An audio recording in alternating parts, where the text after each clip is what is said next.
Accurate location है।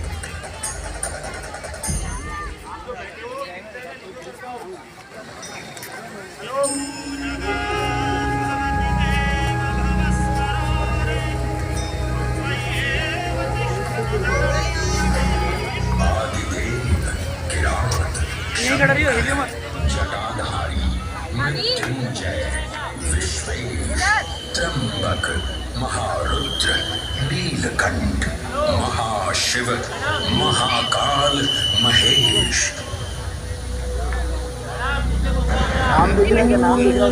महाकाल जिनके उद्गम से उत्पन्न होती सृष्टि की लय।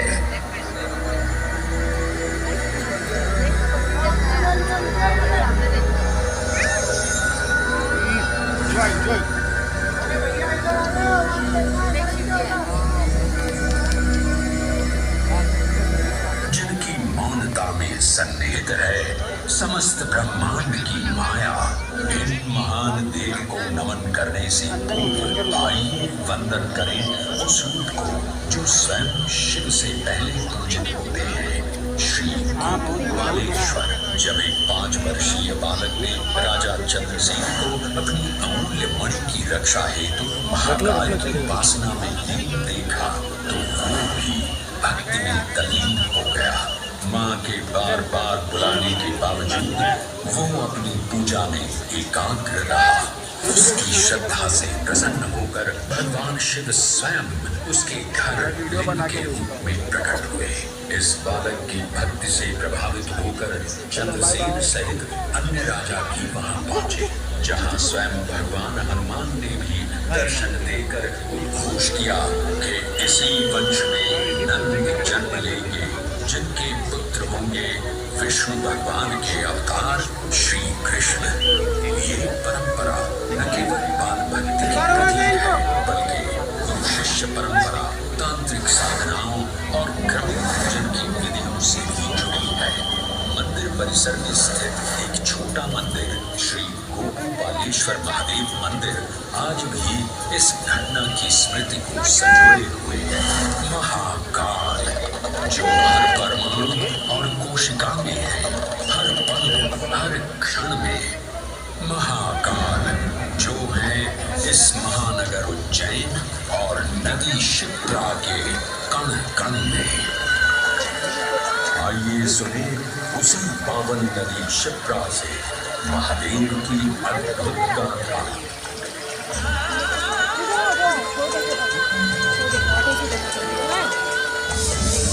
भगवान विष्णु के अवतार वराह हृदय से उत्पन्न मैं पवित्र पावनी शिप्रा। उद्गम तो मेरा श्री हरि के हृदय से हुआ, पर मैं प्रवाहित हो रही हूँ महाकाल के चरणों में।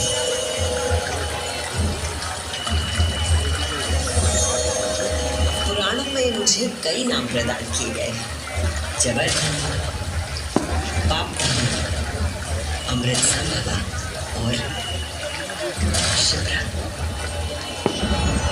वर्तमान कथा का प्रवाह आरंभ करने से पूर्व यह आवश्यक है कि मैं आप सभी को अपने उद्गम की उस दिव्य गाथा से अवगत कराऊं, जिसे जानकर आप अचंभित हो जाओगे। मेरा उद्गम ऋषि अत्रि से जुड़ा है।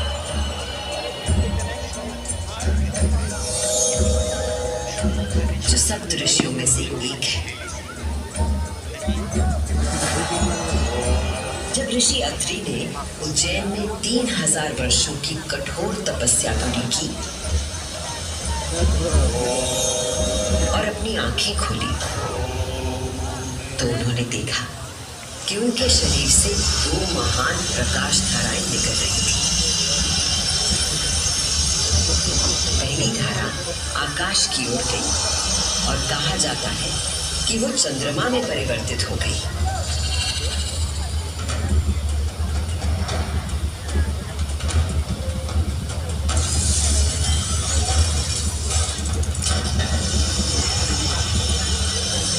दूसरी प्रकाश धारा पृथ्वी की ओर गई और उसने मेरा रूप धारण कर लिया। और उस प्राचीन काल से बहती आ रही हूं मैं, इतिहास आध्यात्मिकता, दिव्यता की कहानियां अपने साथ लेकर।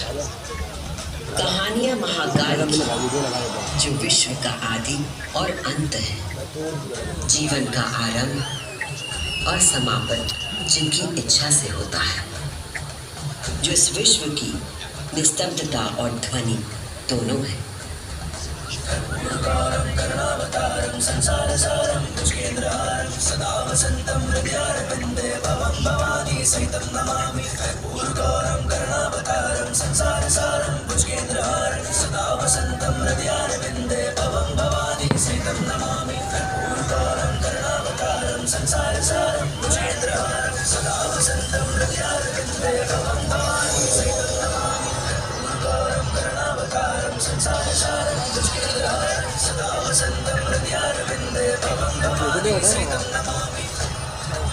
महाकाल की महागाथाएं इतनी विस्तृत है कि वे काल और अंतरिक्ष की सीमाओं को पार कर सकती है। और आज मैं आपको इन कथाओं का केवल एक संक्षिप्त अंश प्रस्तुत करूंगी, केवल कुछ चुनिंदा मोती। समस्त सृष्टि महाकाल की अद्वितीय चेतना का संचार है, परंतु जिसके हृदय में स्वयं महाकाल की दिव्य चेतना प्रवाहित होती है, वही है मेरे तट पर स्थित उज्जैनी। स्कंद पुराण में अवंती खंड के अनुसार अवंतिका यानी उज्जैन में सप्त सागर के अस्तित्व के बारे में बताया गया है, जिनमें से एक है रुद्र सागर।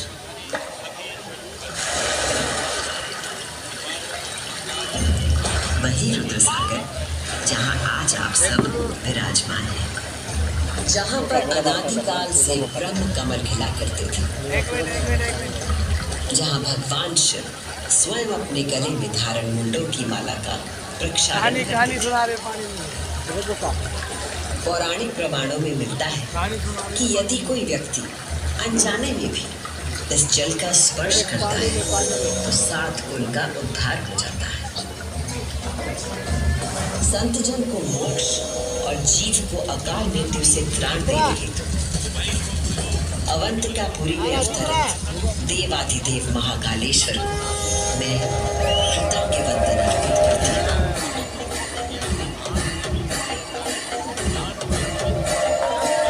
आज मैं शिप्रा देवी आपको उन्हीं महाकाल की शिव पुराण में उल्लिखित एक गाथा सुनाती हूँ।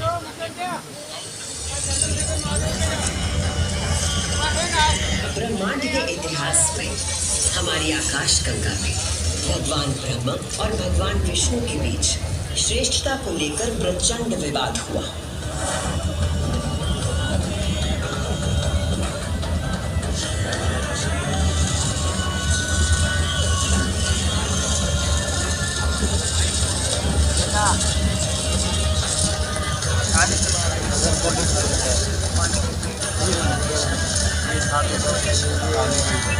विवाद जब अपनी पराकाष्ठा तक पहुंच गए तो दोनों अपने अपने दिव्यास्त्र लेकर आपस में युद्ध करने के लिए तैयार हो गए।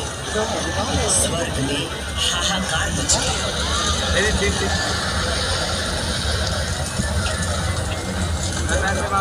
दिव्यास्त्र चलने से संपूर्ण जगत पर प्रलय का आना निश्चित था।